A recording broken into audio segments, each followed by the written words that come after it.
오늘도 주님의 귀한 은혜와 평강이 우리 성도들과 가정에 함께 하시기를 바랍니다.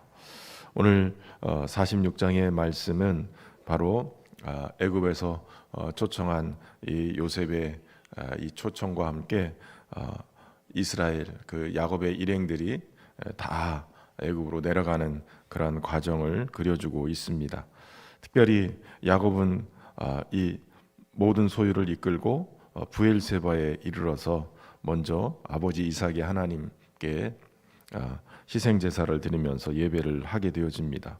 이 브엘세바는 가나안 땅의 남쪽 경계 지점에 있는 땅입니다. 애굽으로 가야 되지만 그러나 그의 걸음이 다소 무겁습니다. 왜냐하면 아버지 이삭과 할아버지 아브라함 모두 다 애굽으로 이 기근 때문에 애굽으로 내려갔다가 아내를 빼앗기는 그러한 아픔을 겪었기 때문에 그렇습니다. 함부로 애굽으로 내려갈 수가 없는 거예요. 그리고 조상 때부터 지켰던 이 가나안 땅을 내려놓고 이 애굽으로 내려가는 것 쉬운 결정이 아니지요. 그래서 그 경계의 선인 이 브엘세바에서 그는 희생 제사를 드리면서 하나님께 나가는 거예요.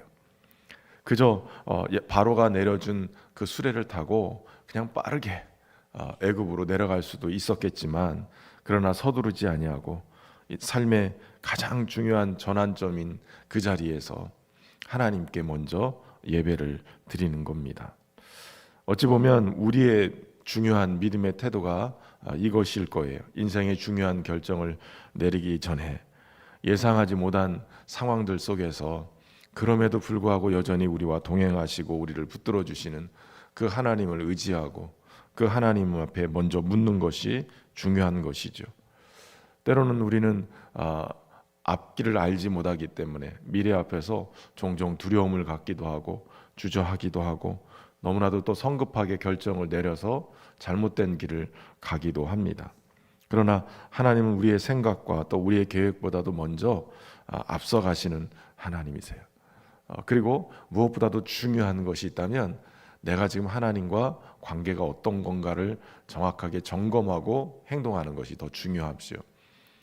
앞에서 아브라함과 이삭은 그저 기근이라는 환경에 하나님께 묻지 아니하고 그저 인간적인 판단과 생각에 앞서서 하나님께 허락을 받지 아니하고 그저 가나안 땅에서 애굽으로 향해 가다 어려움을 겪었어요. 그러나 그 어려움 속에서 그들은 다시 하나님과의 관계를 점검하고 그리고 회복하고 그분의 뜻을 구하고 나서 그 다음에 움직이게 됐던 거예요. 지금 야곱은 인생의 위기들을 많이 겪으면서 하나님께 묻는 그러한 예배의 자리, 다시 하나님과의 관계를 설정하고 그 관계를 점검하고 출발하는 겁니다. 저와 여러분에게도 그러한 하나님과의 관계를 잘 점검하고 주님과 함께 동행하고 주님의 뜻을 따라 움직이는 그러한 귀한 은혜가 있기를 주의 이름으로 축원합니다. 야곱이 희생 제사를 드리는 밤에 하나님이 나타나시는 거예요. 환상 가운데 나타나셔서 야곱아 야곱아 나는 내 아버지의 하나님이니 애굽 내려가는 것을 두려워하지 말라라고 말씀하십니다. 하나님께서 야곱이 무엇을 두려워하는지를 정확하게 알고 있죠. 그리고 그 두려움을 이길 수 있는 약속을 지금 주십니다. 세 가지로 분류할 수 있는데 먼저는 내가 거기서 너로 큰 민족을 이루게 하겠다라고 약속하세요. 약속의 땅인 가나안을 떠나지만 하나님께서 그가 애굽에서 아브라함과 이삭에게 하셨던 그 언약을 성취시키겠다라고 약속하시는 거예요. 큰 민족을 이루겠다. 애굽에 들어가는 것이 망하고 멸족되는 그러한 위기의 자리로 들어가는 것이 아니라 도리어 하나님의 약속을 성취하는 그곳으로 들어가게 하겠다라는 거예요. 아직 부족하고 아직 연약해 보이지만 아이가 약해서 인큐베이터에 들어가는 것 같지만 그러나 인큐베이터는 그 아이를 키워 건강하게 만들어내는 것처럼 이 애굽은 이스라엘 민족의 인큐베이터 같은 거예요. 하나님이 그곳에 보내셔서 그들을 큰 민족 되게 하시겠다고 약속하시는 거예요. 그리고 무엇보다도 내가 너와 함께 애굽에 내려가겠다라고 말씀하시죠. 야곱 혼자 낯선 땅으로 가는 것이 아니에요. 이미 청년 시절에 그는 형을 피해서 외삼촌 라반의 집으로 그렇게 가다가 베델에서 하나님을 만나게 되죠. 그곳에서도 하나님이 동일한 약속을 하시는 거예요. 네가 이 땅에 돌아오기까지 내가 너와 함께 하겠다.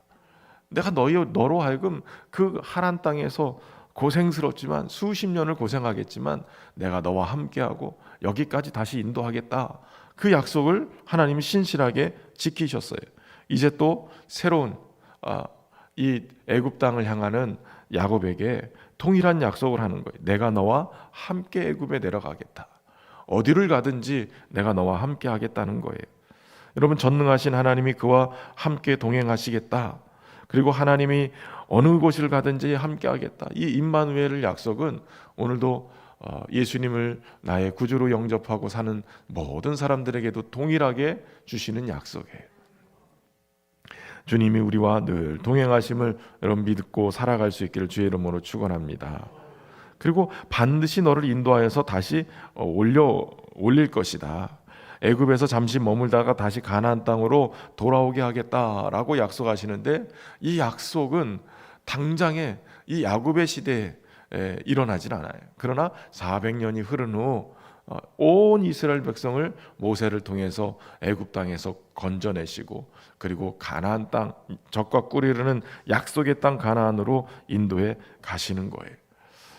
이 세 가지 약속이 야곱의 모든 두려움을 녹여내고 하나님의 음성을 듣고 확신을 가진 이 야곱이 담대하게 또 평안하게 인도함을 받게 되는 그러한 상황이 된 거예요. 여러분, 오늘도 우리의 삶의 자리에 어디로 가야 될지, 무엇을 어떻게 해야 될지 두려움 속에 있을 때 먼저 하나님을 붙드는 은혜가 있기를 바랍니다. 하나님 오늘 우리에게 오셔서 평안함을 주시고 용기도 주시고 변함없는 주의 사랑으로 우리를 붙들어 주심을 여러분 믿으시기를 주의 이름으로 축원합니다. 오늘 본문에 이어서는 애굽으로 내려간 가족의 명단을 쭉 열거를 하고 있죠. 야곱의 아들들과 손자들, 딸들, 손녀들까지 모두 기록하고 있는데 70명이 애굽으로 내려갔다라고 기록하고 있어요. 이 70명 어찌 보면 한 개인의 가문으로는 엄청난 가문일 거예요. 근데 훗날 그 가문이 장정만 60만이 돼서 출애굽하는 그러한 과정이 되어지죠. 그러니까 100만에서 많게는 200만까지 보게 되는데 큰 민족을 이루어서 애굽에서 나오게 되어집니다. 하나님께서는 하나님의 약속하신 큰 민족을 이루겠다라는 그 약속을 바로 시행할 준비로 이들이 기초가 되게 만드세요. 12지파의 기초가 되어지고 하나님이 이 민족을 크게 장성하게 만들 계획을 가지고 계시는 거예요. 특별히 야곱과 요셉이 이제 고센 땅으로 인도함을 받고 그곳에서 상봉하는 그러한 이야기가 클라이막스로 나타나게 되는데, 죽은 줄 알았던 아들을 다시 만난 이 야곱의 고백, 하나님의 이 놀라운 섭리와 보호하심 속에서 그에게 이 기쁨의 소식을 전해주고 그것을 다시 보게 된 것, 이게 죽어도 여한이 없다라고 얘기할 수 있는 거죠. 죽은 줄 알았던 아들을 다시 만나게 된다라는 것은 감격이에요. 어찌 보면 여러분, 우리의 인생에 죽음이, 육체적인 죽음이 끝이라고 그러면 우리에게는 별 소망이 없을 거예요. 그러나 영원한 하나님의 나라, 그 하나님 나라에서 다시 만날 수 있는 그 날을 볼 수 있다는 것, 이건 너무나도 귀하고 소중한 기회인 것이죠. 우리에게 그것이 또 위로가 되고 소망이 되는 거예요. 더 나아가서는 이 야곱과 요셉의 상봉은 마치 죽은 줄 알았던 그런 아들을 다시 그가 이스라엘과 이 70여 명의 가족들을 지키고 보호할 수 있는 그 땅으로 인도해가는 예수님의 이야기의 예표적인 일이에요. 예수님은 죽음에서 부활하셨을 뿐만 아니라 그 백성들을 이끌고 영원한 하나님 나라, 우리를 인도해 가시는 구세주인 것을 여러분 믿으시기를 바랍니다. 고센 땅, 그것은 어찌 보면 야곱의 가족들을 하나님이 지키고 보호하시기 위해서 특별히 경계를 정하시고 세워놓은 그러한 땅이에요. 사실 애굽 사람들이 목축을 싫어하는 것을 이용해서 아마도 이 요셉이 지혜를 짜서 그 땅에 이스라엘 백성들을 보호하기 위해서 거기에 멈춰 서게 한 것일 수 있어요. 특별히 애굽 사람들과의 분리는 굉장히 중요해요. 애굽 땅에 살지만 애굽 사람들과의 분리는 그들의 민족의 정체성, 신앙의 정체성을 지키는데 아주 중요한 역할을 했을 거예요. 그저 단순한 거주지가 아니라 하나님의 보호하심, 거룩한 피난처와 같은 곳, 그것이 이스라엘 백성이 바로 애굽의 이 우상의 문화에 오염되지 않고 약속대로 큰 민족을 이룰 수 있도록 안전하게 지켜주시는 그러한 굉장히 중요한 역할을 하는 곳이에요. 여러분, 우리에게도 이 고센 땅과 같은 영적인 피난처가 필요합니다. 세상의 죄악들로부터 또 유혹으로부터 우리를 지켜주는 그러한 교회 공동체가 아마 이 고센 땅과 같은 곳이 되지 않을까.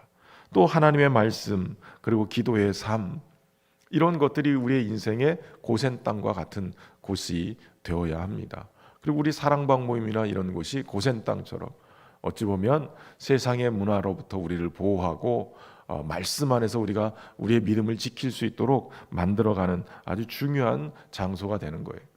여러분, 우리의 영적인 그러한 모습들이 때로는 열정들이 식어가고 소진되고 정말 바닥에 무너지는 것처럼 느껴질 때 그 열정을 회복하기 위해서 제일 먼저 해야 될 것이 무엇이냐면 구별해내는 거예요. 내가 하나님과의 관계 안에서 하나님을 만나고 다시 주님과 함께 그 은혜의 자리로 나아갈 수 있도록 하기 위해서 필요한 것은 안전한 장소, 하나님과의 그 관계 회복을 위한 그 자리를 먼저 확보하는 거예요. 안전한 시간, 안전한 장소, 고센 땅과 같이 우리의 삶을 보호할 수 있는 그러한 삶의 자리를 회복하는 것이 필요합니다. 무엇보다도 예수 그리스도 그분의 십자가 아래, 그곳은 바로 우리의 삶의 고센 땅이에요. 예수님 앞에 나가서 또 주님의 십자가를 의지하고 주님의 은혜를 간절히 구하고 오늘도 주님의 은혜 안에서 회복되어지는 또 돌봄을 받는 우리 모두가 되기를 주의 이름으로 축원합니다. 참 좋으신 하나님, 오늘도 새벽을 깨워 주님 앞에 나온 모든 백성들에게 두려움을 넘어서 하나님이 함께 동행하시는 또 주의 말씀을 붙들고 고센 땅으로 인도하시는 그러한 하나님의 계획을 보게 하시니 감사합니다. 무엇보다도 주의 약속의 말씀을 붙들고 주님과 함께 동행하는 삶이 되어질 수 있도록 은혜 베푸시기를 소망합니다. 무엇보다도 인생의 결정에 앞서서 하나님께 묻게 하시고 하나님과의 관계를 다시 온전히 회복하고 주님과 동행하는 그러한 삶을 살아낼 수 있도록 은혜 베풀어 주옵소서. 무엇보다도 주의 몸된 교회가 우리의 성도들의 인생의 고센 땅이 되기를 소망합니다. 안전하게 지켜주시고 주님이 보호하시는 아름다운 장소가 되게 하시고 주님과 함께 동행하는 그러한 승리의 자리가 되게 하여 주옵소서. 주님, 특별히 주의 몸된 교회를 건강하게 또 하나님 은혜 안에서 지키시고 보호하시기를 소망합니다. 평안에 매는 줄로 성령이 하나 되게 하신 것 힘써 지키며 우리 안에 주시는 귀한 지체들을 보호하고 기도하러 세워갈 수 있는 은혜를 허락하여 주옵소서. 특별히 먼 몽골 땅에서 귀한 선교의 사명을 감당하고 있는 우리 22명의 단기 선교단을 붙잡아 주시고 저들을 통해서 하나님도 행하시는 일들을 또 목도하게 하시고 간증할 수 있는 은혜를 허락하여 주옵소서.